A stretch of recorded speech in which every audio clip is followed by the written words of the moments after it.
Israel சர்வதேச குற்றவாளி நாடா? நெதன்யாகுவின் அரசியல் எதிர்காலம் காலி. இஸ்ரேலுக்கு எதிராக அமெரிக்கா. பாலஸ்தீன விவகாரத்தில் முக்கிய திருப்பம். மத்திய கிழக்கில் போர் பதற்றம் தொடர்ந்து நீடித்து வரக்கூடிய நிலையில் இஸ்ரேலில் நடைபெற இருக்கக்கூடிய நாடாளுமன்ற தேர்தல் சர்வதேச கவனத்தை ஈர்த்திருக்கிறது. காசா மீதான போர் நடவடிக்கைகள், பாலஸ்தீனிய மக்களுடைய பாதுகாப்பு மற்றும் இஸ்ரேலுடைய ஆக்கிரமிப்பு நடவடிக்கைகள் ஆகியவை தேர்தலில் முக்கிய விவாதத்தான் மாறியிருக்கு. இந்நிலையில் இஸ்ரேலுக்கு எப்பொழுதுமே ஆதரவாக இருக்கக்கூடிய அமெரிக்கா பாலஸ்தீன விவகாரத்தில் நெதன்யாவுக்கு எதிர்ப்பு தெரிவித்திருக்கிறது. மேலும் அனைத்துக்கும் துணை போகும் அமெரிக்கா வழக்கம் போல நெதன்யாகுவையும் கலட்டி விட்டதற்கான நோக்கம் என்ன என்பது குறித்தும், இந்த பின்னணியில் இருப்பது என்ன என்பது பற்றியும் விரிவாக பார்க்கலாம் இந்த செய்தி தொகுப்பில்.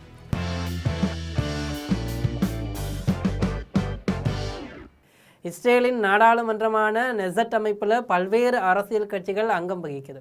இதில் பிரதமர் பெஞ்சமின் நெதன்யாகுவின் லீகுட் கட்சி உள்ளிட்ட பெரும்பான்மையான கட்சிகள் வலதுசாரி சிந்தனையை கொண்டவையாக விளங்குகிறது. தற்போது வர இருக்கக்கூடிய நாடாளுமன்ற தேர்தல் இஸ்ரேலின் எதிர்கால வெளியுறவு கொள்கையையும் உள்நாட்டு அரசு நிலைப்பாட்டையும் தீர்மானிக்கக்கூடிய மிக முக்கியமான திருப்பு முனையாக பார்க்கப்படுது. நாளுக்கு நாள் அதிகரித்து வரும் சர்வதேச அழுத்தங்களுக்கு மத்தியில் நெதன்யாகுவின் அரசியல் எதிர்காலம் இந்த தேர்தலை சுற்றியே நகர்த்து கொண்டிருக்கிறது. இஸ்ரேல் தொடர்ந்து மேற்கொண்டு வரக்கூடிய இராணுவ நடவடிக்கைகள் மற்றும் எல்லைப்பகுதி ஆக்கிரமிப்புகள் காரணமாக பிரதமர் பெஞ்சமின் நெதன்யாகு அரசு மீது சர்வதேச அளவில் கடுமையான விமர்சனங்கள் எழுந்திருக்கிறது. குறிப்பாக காசா மோதலில் பல்லாயிரக்கணக்கான பொதுமக்கள் மற்றும் குழந்தைகள் உயிரிழந்த விவகாரம் உலக நாடுகளுடைய மனசாட்சியை ஒரு ஒழுக்கியிருக்கிறது. இந்த சூழலை மேலும் தீவிரமாக்கக்கூடிய ஒரு வகையில் நெதன்யாகு அமைச்சரவையில் தேசிய பாதுகாப்பு அமைச்சராக பதவி வகிக்கும் இடாமர் பென் கிரிவின் சர்ச்சைக்குரிய கருத்துக்கள் உலக அரங்கில் பெரும் அதிர்வலைகளை ஏற்படுத்தியிருக்கு.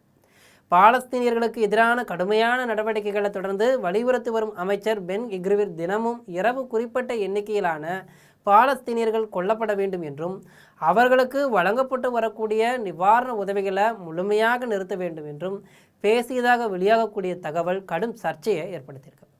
அவரது இந்த கருத்துக்கு சவுதி அரேபியா, கத்தார், ஜோர்டான், ஐக்கிய அரபு அமீரகம், துருக்கி, இந்தோனேசியா மற்றும் பாகிஸ்தான் உள்ளிட்ட பல்வேறு நாடுகளின் வெளியுறவு அமைச்சகங்கள் தங்களது கடும் கண்டனங்களை பதிவு செய்து வராங்க.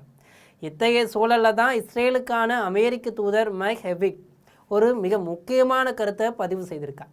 மேற்கு கரையில் இஸ்ரேலிய குடியேற்றங்களை விரிவுபடுத்துவதும் அதன் பெயரில் பாலஸ்தீனிய மக்கள் மீது நடத்தப்படும் வன்முறைகளும் பயங்கரவாத செயல்களுக்குள்ள அடங்கும் என அவர் பகிரங்கமாக கூறியிருக்கார்.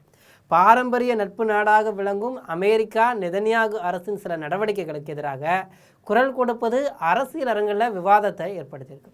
மேலும் சர்வதேச அரங்கில் இஸ்ரேல் பிரதமர் பெஞ்சமின் நெதன்யாகு மீது போர் குற்றச்சாட்டுகள் எழுந்திருக்கக்கூடிய விவகாரம் உலக நாடுகளிடையே பெரும் அதிர்வலைகளை ஏற்படுத்தியிருக்கு.